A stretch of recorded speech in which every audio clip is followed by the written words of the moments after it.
សំលេងខ្យល់ធ្ងន់ធ្ងរពីអារម្មណ៍យំគ្មានអ្នកណាលឺ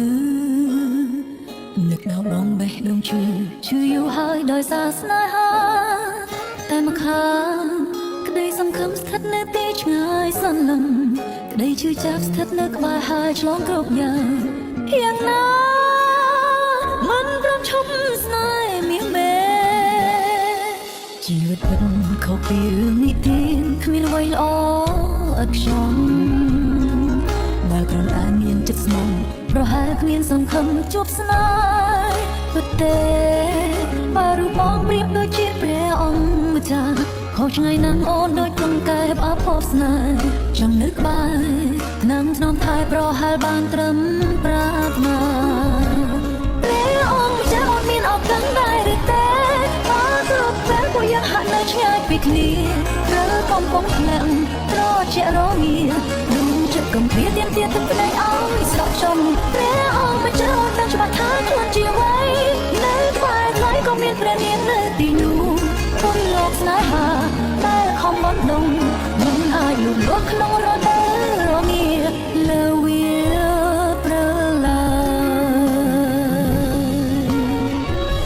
យជីវិតពិតខុសពីរឿងនិទានគ្មានអ្វីល្អឥតខ្ចង់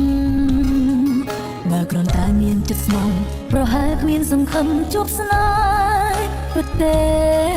បើរូបបងប្រៀបដូចជាព្រះអង្គម្ចាស់ខុសឆ្ងាយណាស់អូនដូចកង្កែបអភ័ព្វស្នេហ៍ចង់នៅក្បែរនឹងធ្នមថែប្រហែលបានត្រឹមប្រាថ្នាព្រះអង្គម្ចាស់អូនមានឱកាសដែរឬទេ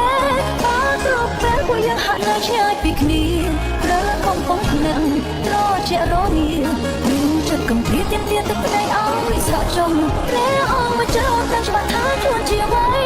នៅក្បែរថ្លៃក៏មានព្រះនាងនៅទីនោះគុណលោកស្នេហាដែលខំបណ្ដុំមិនអាចលូតលាស់ក្នុងរដូវរងាលើវាប្រឡា